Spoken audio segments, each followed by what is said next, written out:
जय हिंद साथियों, कैसे हो आप सभी। देखिए, आपका जो री एग्जाम होगा उसके लिए भर्ती बोर्ड की ओर से गाइडलाइन जारी कर दी गई है और उसमें कुछ जो मुख्य बातें हैं उसको मैं आपको बता रहा हूं, क्योंकि ऐसी छोटी मोटी कुछ कमी करने के बाद कई बार ऐसा देखा गया कि कुछ लोगों ने एग्जाम से हाथ धो दिया। हाथ धोने का मतलब है कि उनको या तो एब्सेंट लगी एग्जाम में या उनके नंबर नहीं आई। बहुत बार ऐसी कमी होती है, हमें लगता है अपने अंदर कि हमें इतना कॉन्फिडेंस है कि हम वहां जाकर के OMR सही भरेंगे, ऐसा कुछ सही करेंगे, वैसा करेंगे, लेकिन वहां जाकर के गलती हो ही जाती है। एक तो जो रियल एग्जाम जो होता है ना, एग्जाम सेंटर पर जब हम जाते हैं उसका प्रेशर ही अलग चीज होती है, ठीक है। तो इसीलिए भर्ती बोर्ड भी इन चीजों में, मतलब ऐसा नहीं है कि भर्ती बोर्ड ये चीजें जानते नहीं, भर्ती बोर्ड जानता है, तभी तो उन्होंने पहले गाइडलाइन जारी कर दी। उनको पता है कि आप लोग एग्जाम देना, आप सभी समझदार हो, लेकिन उस टाइम पर प्रेशर हो जाता है, नहीं समझ में आती चीजें, तो उन्होंने पहले गाइडलाइन जारी कर दिया। उसमें जो मुख्य चीजें हैं उनको बताऊंगा आपको कि आपका नॉर्मलाइजेशन होगा या नहीं होगा या कैसे कैसे होगा, ठीक है। OMR के बारे में उसमें जरूरी चीजें बताई गई हैं परीक्षा केंद्र की, और नेगेटिव है या नहीं है, कितनी है, किन चीजों का आपको विशेष करके ध्यान रखना है। आप ही नहीं, अगर आपकी जगह अगर मैं भी उस एग्जाम सेंटर में हूं तो वहां प्रेशर आ ही जाता है, ठीक है। तो देखिए, सबसे पहले बात करेंगे हम नॉर्मलाइजेशन से। तो देखिए, नॉर्मलाइजेशन होगा, ठीक है, ये बिल्कुल कंफर्म है, क्योंकि आप सभी को पता है 5 दिन आपका पेपर चलेगा, प्रत्येक दिन आपके 2 पेपर होंगे, तो इस वजह से आपकी 10 शिफ्ट है और आपका जो नॉर्मलाइजेशन है वो होगा। अब नॉर्मलाइजेशन में किस किस तरीके से क्या बेनिफिट किसको मिलते हैं, देखिए नॉर्मलाइजेशन में उसका ना बहुत बड़ा फॉर्मूला होता है। अगर आपको फॉर्मूला अगर मैं समझाने लग जाऊँ ना तो आपकी समझ में नहीं आएगा, ठीक है। आपकी जगह मैं भी हूँ, मतलब उसका बहुत ही एक अलग ही उसका रूल है उसका, लेकिन मोटी मोटी चीजें अगर आपको मैं बता दूं तो उसमें क्या सिस्टम होता है। जैसे सबसे जो बड़ी चीज आपको ध्यान रखनी है ना, गलत कम से कम गलत करना है, ठीक है।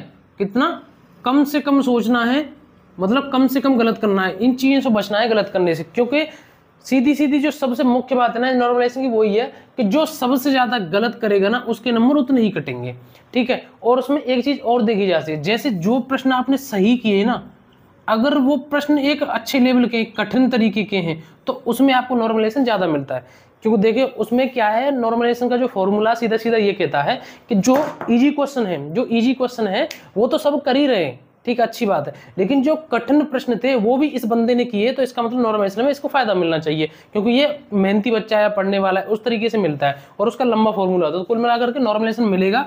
आपको मुख्य बात एक ही ध्यान करनी है, गलत कम से कम गलत हो आपसे, ठीक है। और वो वाला सिस्टम मत करना कि आंख उठाई जय माता दी, सी भर दिया, सी सी सी बी बी बी।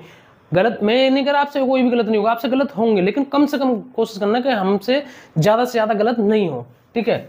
दूसरी बात ये OMR परीक्षा केंद्र की जानकारी। और देखिए, इससे पहले मैं आपको एक सबसे अच्छी बात बता दूं, आप सभी को पता है कि हमारी इसमें 4 सब्जेक्ट है। समस्या मैथ में कुछ भाई बहनों की बहुत ज्यादा देखने को मिल रही है, और यही बढ़ती नहीं, यूपीएस कांस्टेबल की नहीं, आगे UPSI की वैकेंसी आने वाली, UPSC की आएगी, और भी सारी वैकेंसी हैं, तो उनके लिए भी हमें अभी से प्रिपेयर होना है। अगर आपका मैथ कमजोर हो तो आपके लिए एक बेस्ट बुक बता देता हूं जो आपके सभी एग्जाम में काम आएगी। ये नवीन अंकगणित आप यहाँ देख सकते हैं, RS अग्रवाल की है, एस चंद की, ये नई बुक है उनकी, बहुत अच्छे तरीके से उन्होंने डिटेल में सारी चीजें समझाएंगे। मैथ का कोई भी टॉपिक ऐसा नहीं होगा जो इसमें नहीं हो। सबसे बड़ी बात, ये कलरफुल तरीके से बहुत अच्छा लगेगा आपको जब इसमें पढ़ेंगे। प्रत्येक चैप्टर के पहले इन्होंने डिटेल से सारी जो चैप्टर वो सॉल्व कर रखा है, बिल्कुल एकदम नियम वगैरह सब कुछ अच्छे से बताए हैं इसमें। उसके बाद जो प्रश्न दिए गए ना, उसमें जो PYQ प्रश्न सभी जो अब तक आए हुए हैं वो सभी मैथ में इसमें दिए गए हैं, ठीक है। तो ये आपकी बहुत बेस्ट बुक रहने वाली है, और जरूरी नहीं इसी एग्जाम के लिए, आप जो आगे एग्जाम करेंगे ना, UPSI का, UPSC का, सब में आपको बेनिफिट मिलेगा। आप सभी किसी से भी पूछना, आपका कोई सीनियर भाई बहन भी हो, सबको इस बुक की पता होगी खासियत की, ये बुक बहुत बेस्ट, मैथ में अगर कोई अब तक की बुक है सबसे बेस्ट तो ये है। मैंने भी ये पढ़ी थी अपने टाइम पे, ठीक है, और अभी भी मेरे पास है, लेकिन वो पुरानी वाली है, नई वाली इस टाइम पे बहुत अच्छी तरीके से आई है। तो इसको अगर आपको परचेज करनी है तो इसकी जो लिंक है मैंने डिस्क्रिप्शन में दी, तो वहां से आप परचेज कर लेना ऑनलाइन।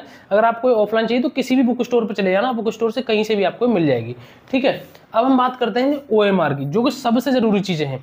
तो उन्होंने साफ साफ बताया अपनी गाइडलाइन में जो अभी अभी आई है, उन्होंने बताया है कि देखिए आपको गलती करने से बचना है। जैसे आपने देखा ये 4 गोले हैं, ये 4 गोले, तो सही जो तरीका होता है ना गोला भरने का, जो सही तरीका होता है वो ये होता है, ठीक है, यानी कि पूरा गोला एकदम ब्लैक हो जाना चाहिए, ठीक, एकदम ब्लैक हो जाना चाहिए इस तरीके से, ठीक है। ऐसे नहीं कि ऐसे करके टिक लगा दिया या आधा गोला भर दिया, ठीक, या कुछ और कर दिया, तो ये सारी चीजें नहीं चलेंगी। उन्होंने साफ साफ बोला है इस तरीके से ही पूरा गोला भरा होना चाहिए, वही चलेगा। दूसरी बात, एक से ज्यादा गोले भरने पर भी आपका प्रश्न गलत माना जाएगा।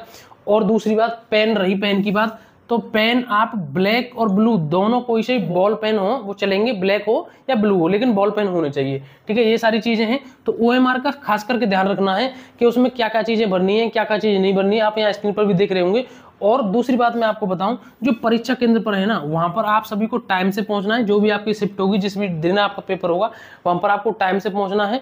और दूसरी बात, अगर ये चीज बिल्कुल भी मत सोचना दिमाग में कि हमसे नहीं आ रही है, तो हम वहाँ पूछ सकते हैं। ऐसी बात नहीं कि वहाँ टीचर लगे होंगे सभी क्लास में, वहाँ आप पूछ सकते हैं, लेकिन खुद अपनी ओर से इस गाइडलाइन को अच्छी तरीके से पढ़ो। मैं बता रहा हूँ, इस चीज़ पर ध्यान रखो, क्योंकि देखिए आप ये मत कहना कि मैं किसी टीचर की वो कर रहा हूँ, लेकिन मैंने कई एग्जाम में देखा है कि कुछ ऐसे भी होते हैं वहाँ जो उनकी ड्यूटी लगती है, उनको खुद नहीं पता कि OMR शीट कैसे भरी जाएगी। ठीक है, तो कई बार उनके कहने से गलत भी हो जाता है।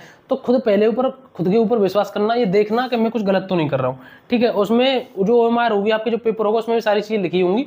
तो कुल मिलाकर के OMR अच्छे तरीके से बननी है।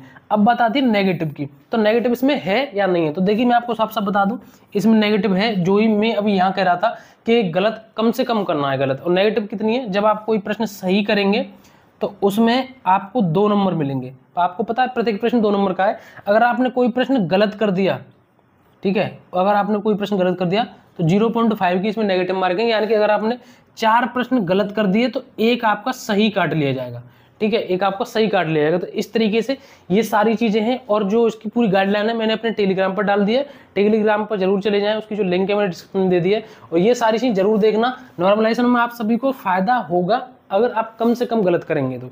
ठीक है, और भी कोई आपका डाउट हो कमेंट करके बता सकते हैं। तो ये सारी चीजें जिनको ध्यान रखना है, मैथ के लिए हमेशा के लिए आपकी दिक्कत बिल्कुल खत्म हो जाएगी और आपने ये बुक सॉल्व कर ली तो। ठीक है, इसकी जो लिंक मैंने डिस्क्रिप्शन में दे दी, ऑफलाइन भी आप इसको कहीं से भी ले लेना। और कोई बात हो आप कमेंट में जरूर बताना। आज के लिए बस इतना ही, अब मिलेंगे अगली नई वीडियो में एक नए टॉपिक के साथ। जय हिंद, नमस्कार, राम राम।